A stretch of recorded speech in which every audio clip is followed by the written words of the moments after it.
Victoria rotunda en la primera vuelta de las elecciones legislativas francesas de la agrupación nacional, el partido ultraderechista de Marine Le Pen. Ha obtenido un 33,1% de los votos, casi el doble de su resultado en las elecciones pasadas. Con esto comenzamos. Los saluda Silvia Cabrera desde Berlín. Titulares. La ultraderecha francesa se acerca al poder. La líder de la agrupación nacional, Marine Le Pen, insta a los votantes a dar a su partido una mayoría absoluta en 8 días para barrer a Emmanuel Macron. El Tribunal Supremo de Estados Unidos concede a Donald Trump amplia inmunidad por sus actos cuando era presidente. La sentencia aprobada por la mayoría conservadora del Supremo complica la acusación en contra de Trump y supone un triunfo para el expresidente. Y comienza el juicio contra Keiko Fujimori por lavado de activos dentro del caso Odebrecht. Según la acusación, la constructora brasileña le entregó 1,2 millones de dólares. Fujimori podría ser condenada hasta con 30 años de prisión.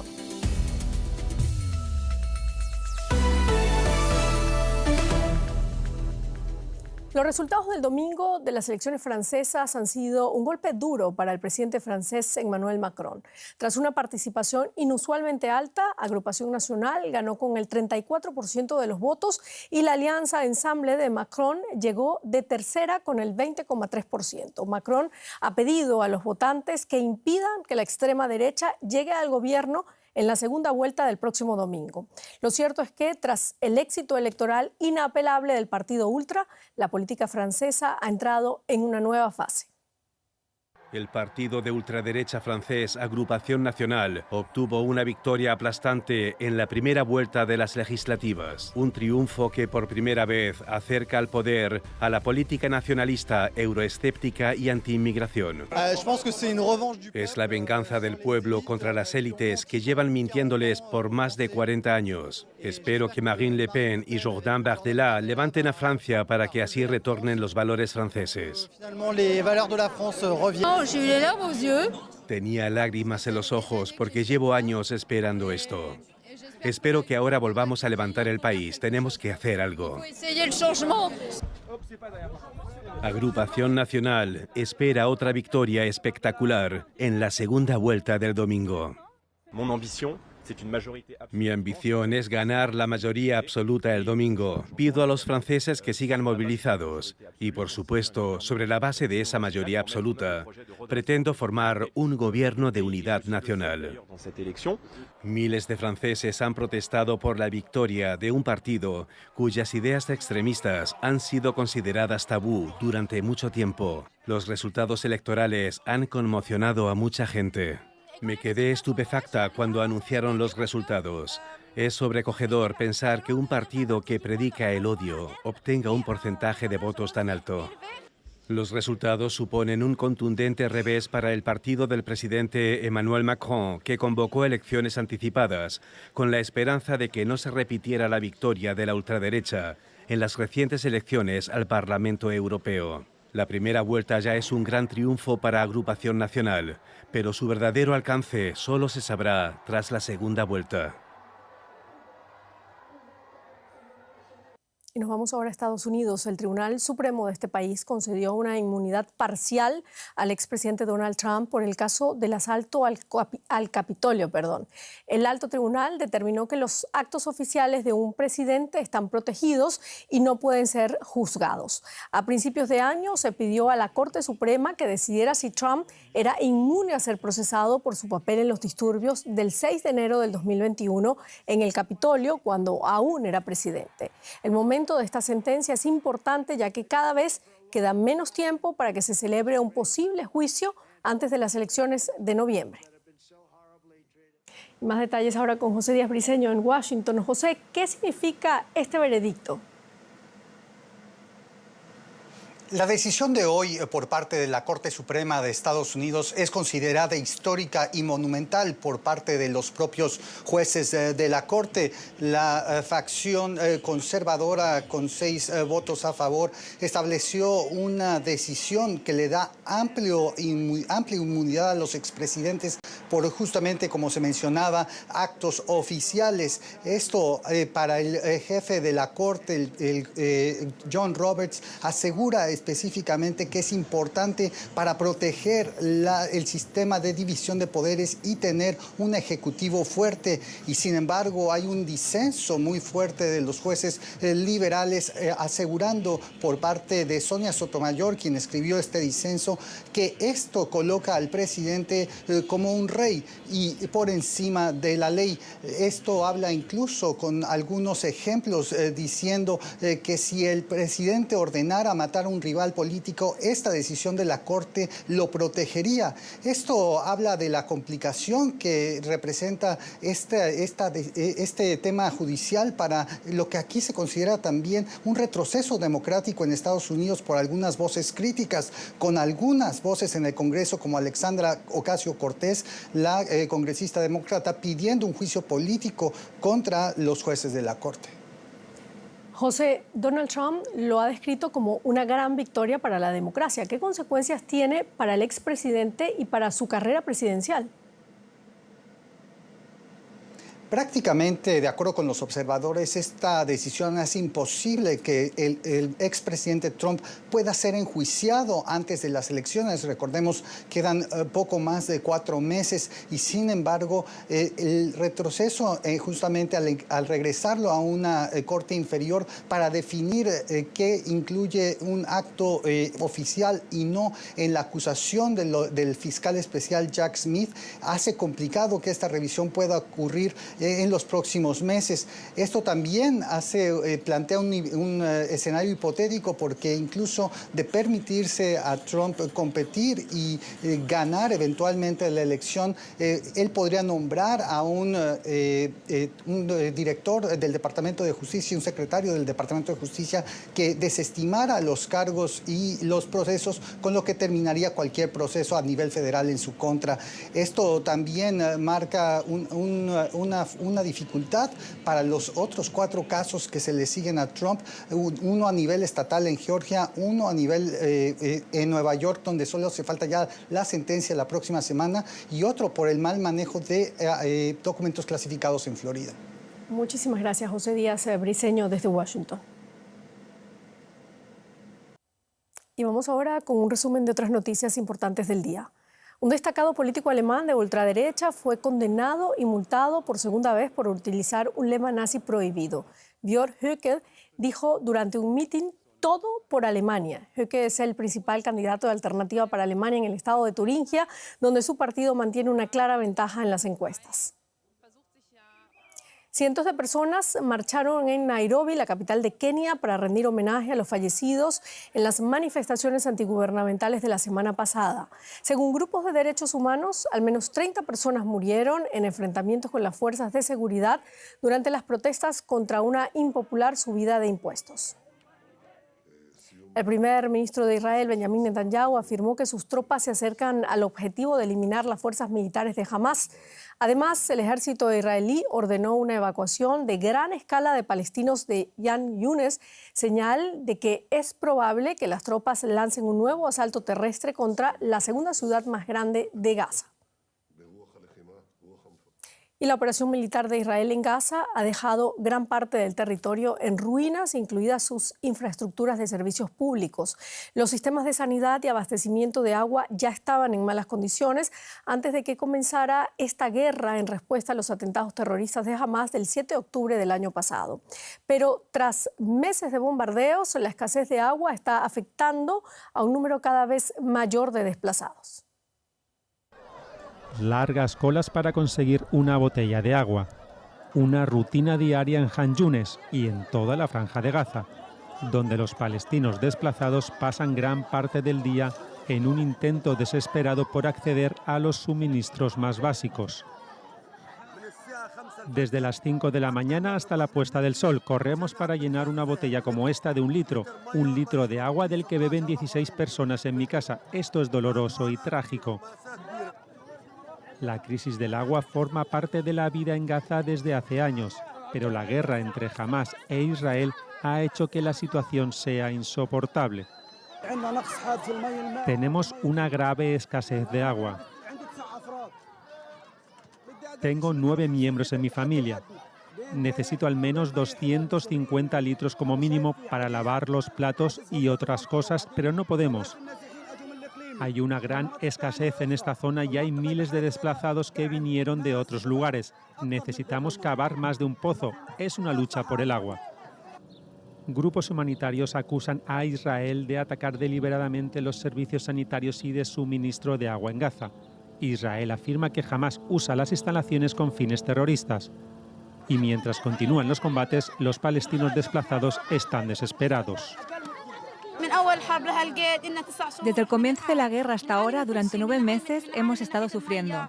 Sufrimos por todo, por el agua, por la comida, por todo. Vivimos en tiendas de campaña y no estamos cómodos. ¿Cuánto tiempo va a seguir así? Estamos cansados, hartos de esta vida.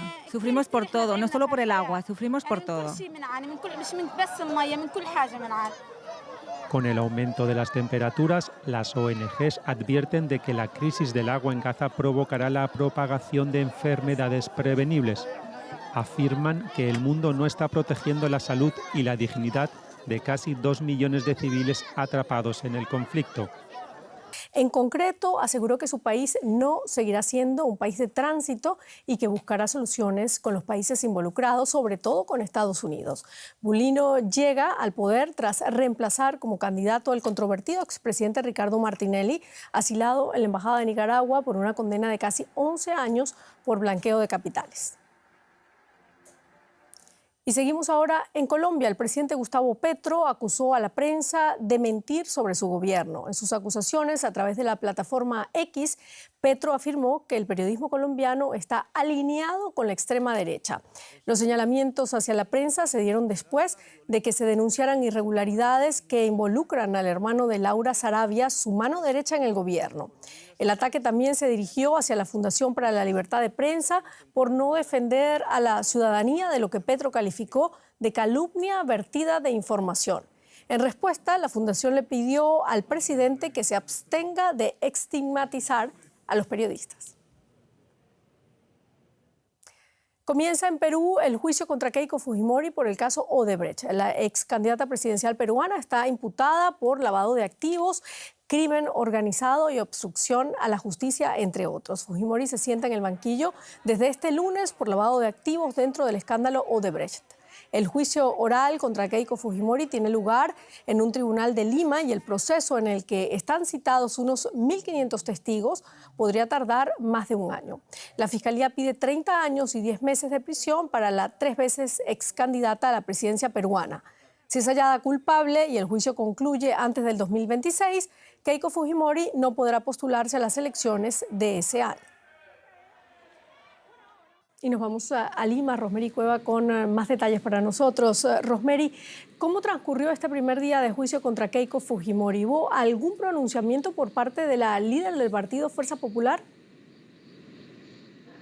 Silvia, el juicio aún no ha sido instalado, ya llevan más de 5 horas de audiencia, pero aún no ha sido instalado, ya que la defensa de las personas implicadas han solicitado que este proceso no se instale y se regrese a la etapa anterior de acusaciones. Durante estas 5 horas, los abogados de las personas procesadas argumentan los motivos por los que ellos consideran que se deberían anular el juicio. Algunos señalan que sus defendidos tienen problemas de salud, por ejemplo. Aún la abogada de Keiko Fujimori no toma la palabra, pero ella ya había adelantado que pediría esta anulación por supuestas irregularidades dentro de la investigación. Keiko Fujimori se pronunció al inicio de la audiencia para únicamente informar que por el momento solo se desempeña como líder de Fuerza Popular, que ese es su principal trabajo, y que por este empleo gana un poco más de $5.000 al mes. Y lo que se espera en las siguientes horas de audiencia es que el fiscal que lleva el caso, José Domingo Pérez, también se pronuncie, responda ante el juzgado, y después de ello el juzgado debata si es que se llega o no a instalar el inicio de este juicio. Rosemary, además de Keiko Fujimori, hay más de 40 implicados que incluyen al partido Fuerza Popular y la inmobiliaria del ex esposo de la líder política y además estadounidense Mark Vito Villanella. ¿De qué se le acusa exactamente y cómo funcionaba esa trama conocida como caso Cócteles? Sí, se trata de uno de los juicios en realidad más mediáticos e importantes de la política peruana en la última década. Y según las investigaciones de la Fiscalía que empezaron hace 10 años, en el 2014, Fuerza Popular habría lavado un poco más de 17 millones de dólares en las campañas presidenciales de 2011 y 2016, donde Keiko pasó a segunda vuelta. Y bueno, hay testimonios de que ese dinero fue entregado por empresas. Entre ellas estaría la brasileña Odebrecht. Y para la Fiscalía, este dinero fue blanqueado a través de unos eventos que en esos años organizaba Fuerza Popular, unos eventos denominados cócteles, en los que el partido vendía cenas por un monto de $500 a quienes quisieran aportar con las campañas, ¿no? Y con esta estrategia se iba fraccionando este gran monto, estos millones de aparentes aportes ilícitos para que no sean detectados ni por el banco ni por el sistema electoral. Entonces, son alrededor de 48 personas involucradas por este caso, por el que Keiko Fujimori ya estuvo en prisión preventiva, y estas personas están relacionadas principalmente al partido de derecha Fuerza Popular. Entiendo. Muchísimas gracias, Rosemary Cueva, desde Lima, Perú. Decenas de heridos por fuertes turbulencias en un vuelo de la aerolínea Air Europa que cubría la ruta de Madrid a Montevideo y que tuvo que aterrizar de emergencia el lunes en el aeropuerto internacional de la ciudad brasileña de Natal.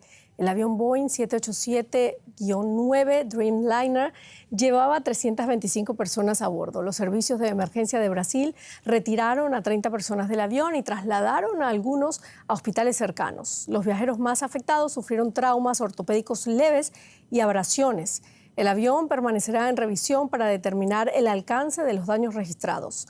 La aerolínea anunció que enviará otro avión para recoger a los pasajeros afectados. Y la policía de Buenos Aires lanzó gases y detuvo a 2 manifestantes que protestaban contra la nueva ola de despidos del gobierno de Javier Milei. Los representantes del Sindicato de Trabajadores del Estado se concentraron este lunes para rechazar el despido de 2.300 empleados estatales. La policía armó un cordón de efectivos con escudos y cascos que tiró gas pimienta a los manifestantes. El excesivo uso de la fuerza en las protestas acumula críticas contra Milei. Bolivia llamó este lunes a consultas a su embajador en Argentina en rechazo a un comunicado de la oficina del presidente Javier Milei. El libertario tildó de falsa la denuncia de golpe de Estado que realizó el mandatario boliviano Luis Arce tras la sublevación militar de la última semana. La ministra de la Presidencia boliviana, Marianela Prada, anunció la medida. La llamada a consulta de un embajador suele considerarse una protesta diplomática. El gobierno de Luis Arce reaccionó así luego de que Milei considerara fraudulenta la sublevación militar del comandante Zúñiga en Bolivia. Venezuela también protestó contra el libertario. El canciller del país caribeño tildó a Milei de un oscuro personaje de corte neonazi a través de un comunicado. Y al menos 7 personas murieron a causa de las fuertes tormentas que azotaron Francia, Suiza e Italia. Las condiciones meteorológicas extremas y las lluvias torrenciales provocaron inundaciones y corrimientos de tierras agravados por el deshielo de los Alpes. Los científicos afirman que el cambio climático provocado por la actividad humana está aumentando la gravedad, frecuencia y duración de los fenómenos meteorológicos extremos. Este puente fue arrasado por los torrentes de agua. Las fuertes lluvias azotaron parte de Suiza y el deshielo agravó el diluvio. La ciudad alpina de Sandsgrund fue una de las más afectadas.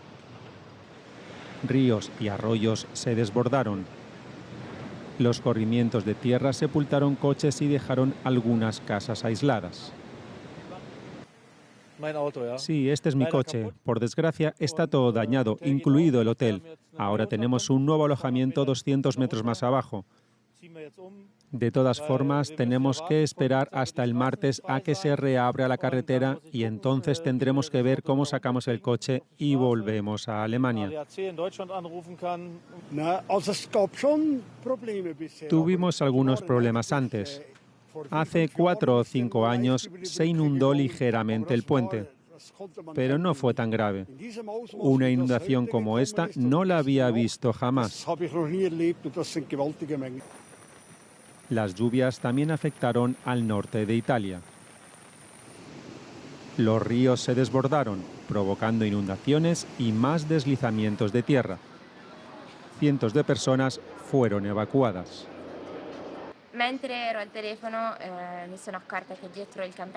Mientras hablaba por teléfono, me di cuenta de que se estaba produciendo un corrimiento de tierra detrás del campi donde nos alojábamos.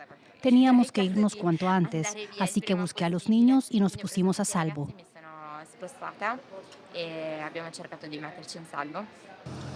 En cuanto amainó la lluvia, empezaron las tareas de limpieza, pero el acceso sigue siendo difícil a algunas de las zonas afectadas. Y con esto terminamos nuestro informativo. Muchísimas gracias por habernos acompañado. Hasta luego.